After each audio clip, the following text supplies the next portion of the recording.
buka sedikit mengenai peran Roh Kudus, memang menjadikan kita serupa dengan Yesus, tapi peran kita apa sebenarnya? Karena peran kita ada juga. Nah, banyak orang berpikir bahwa kalau saya coba sekuat mungkin, saya bisa menjadi serupa dengan Yesus. Nggak mungkin. Itu bukan peran kita. Tapi saya sebagai orang Kristen sering begitu. Saya harus coba dengan jerih payah menjadi serupa dengan Yesus. Bukan peran saya, itu peran Roh Kudus. Nah, kalau memang itu betul, peran saya apa sebenarnya?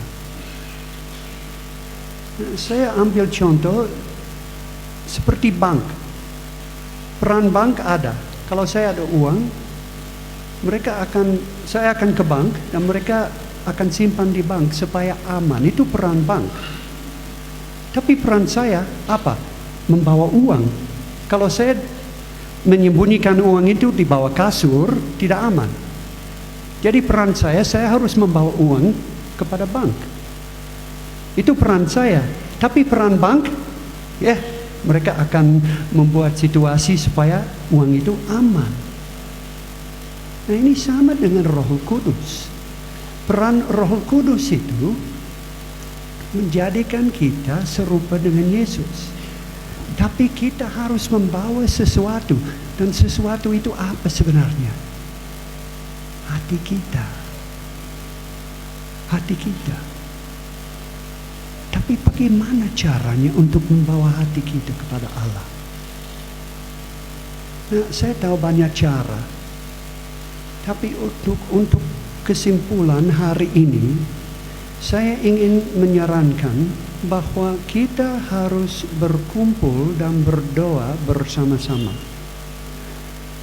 Ini pencurahan Roh Kudus itu diceritakan di dalam pasal 2 Kisah Para Rasul. Tapi sebelumnya di pasal 1, para rasul itu berbuat apa? Mereka di kamar, mereka kumpul dan mereka berdoa. Mereka tidak keluar dan berkhotbah dan coba dengan sekuat mungkin, tidak. Mereka tunggu dan berdoa. Terus pasal yang kedua, apa yang terjadi? Lidah-lidah api, pencurahan Roh Kudus. Nah, bilang berdoa itu banyak cara juga.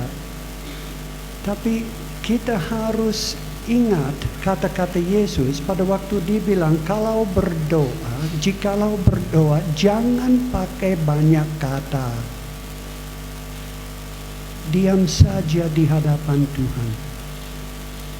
Seperti di Mazmur saya lupa Mazmur apa, tapi itu Tuhan bilang, diamlah di hadapanmu. Biarlah aku menjadi Allahmu. Diamlah di hadapanku. Dan saya rasa ini penting sekali buat kita. Kita tidak usah datang dengan banyak kata. Memang doa syafaat dan lain-lain itu memang penting sekali. Tapi lebih dari itu, kita harus berkumpul dan diam di hadapan Tuhan. Tenggelam di dalam misteri yang agung itu, yaitu Allah. Berendam di dalam Allah.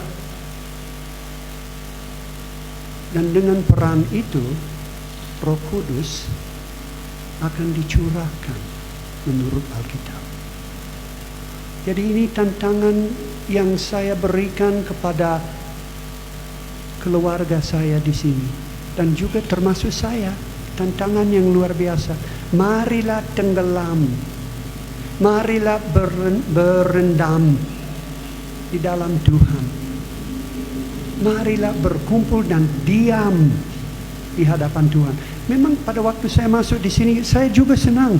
Ada tarian, ada band di sini, ada nyanyian, dan itu luar biasa. Tidak ada masalah di situ. Tapi kapan kita akan berdam dengan diam di hadapan Tuhan? Itu tantangan yang harus kita lakukan.